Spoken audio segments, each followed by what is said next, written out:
Hello, everybody, and welcome to our webinar on sustainably developing products. My name is Mark. And I'm Brian.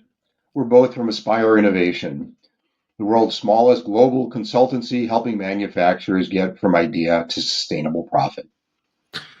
This is the second part in our webinar series about sustainable product development. In this webinar, we'll focus on how to help your organization have consistently high-performing teams that develop great products time and time again.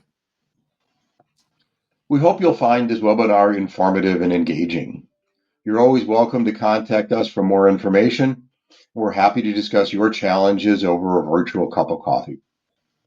All contact information can be found in the video description and in the text below.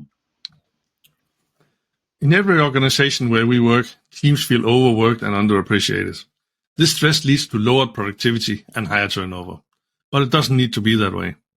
We are going to talk about 3 key concepts to reduce the stress and keep your teams delivering value to the organization. These are building dams and using pull systems to have a sustainable workload, keeping teams together across projects, and using team health checks to spot and address issues early. Let's start by talking about building dams and using pull systems. We did a video dedicated to this called Metering the On-Ramp a bit ago. Encourage you to watch that. But here are the highlights. Companies always have more project ideas than they have capacity to undertake them.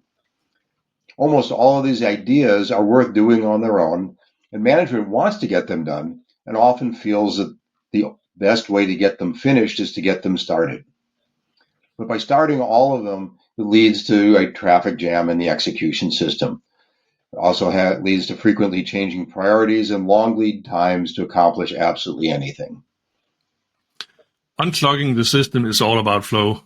We need to meter what goes into execution so the running projects don't get congested. To achieve this, the most important is to change the mindset from keeping people busy, fully loading people, to keeping projects busy and the projects fully loaded. The first step is to assess how many projects the organization can execute efficiently. Then we create a backlog of projects ideas and rank them. This can be challenging, we know that, because all of the projects are there for a reason. All of them are crucial to someone. But this is where leaders to get together, and when they do that, they nearly always align on what is overall most important, what is most valuable to the business. Projects then get pulled from this list when another project is completed or stopped, so there's capacity to take on another, not before. Using this process maximizes the rate at which we deliver value to the organization, keeping things short and fat. So we've already begun to reduce the stress on the organization by limiting the number of projects we're trying to run in parallel. Now we want to turn our attention to the project teams and the value of keeping them together across projects. In most of the organizations we work with, we see projects that they undertake where they need a similar mix of skills to execute them well. We also know that whenever a team is put together, it has to go through this series of stages from forming to storming, norming, and finally performing. The efficiency of the team increases dramatically as it's going through these from when it's initially formed to the time that it's performing. We want to reduce the number of times that these teams need to go through that process.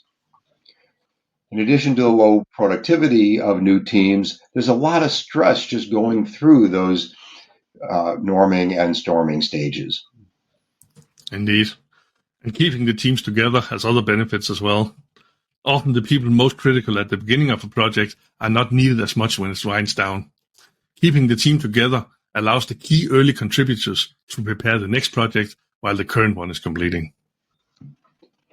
And for product development, there are almost always minor, sometimes not so minor, issues that crop up after the release that are very hard to get resolved when the development team has been disbanded at the launch. By keeping the team together, it allows them to add that post-release work to their backlog and address the concerns seamlessly. And that brings us to the last key element to sustainably developing products, the project team health check. Many teams do frequent retrospectives that help them improve performance, address the issues in the team. These discussions tend to be short-term focused, however, what did we struggle with in the last time box, the last sprint, and what can we improve in the next one. But what can we do when we look at a longer time frame, look at the overall team health, and make sure we keep on top of that? We want to borrow the ideas from statistical process control. We need to keep asking the same questions on a regular basis, plot it, and be able to identify the trends.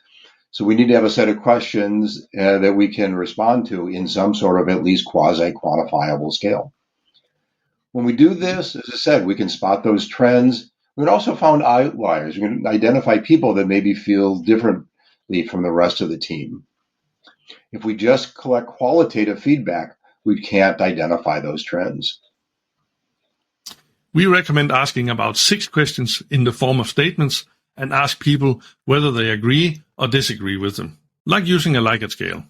Typical statements could be, I am confident that my work is creating impact for the project. We deliver and collaborate effectively in the project. I'm having good fun and energy working in the project. I am getting the support and feedback I need. I'm developing personally and professionally in the project.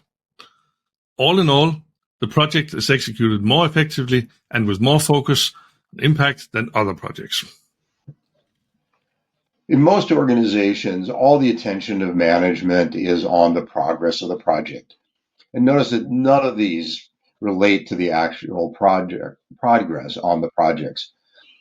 By putting these types of questions in front of the organization, all by itself changes the way we look at things, puts more emphasis on how the teams are doing, and that alone can help the teams be more sustainable.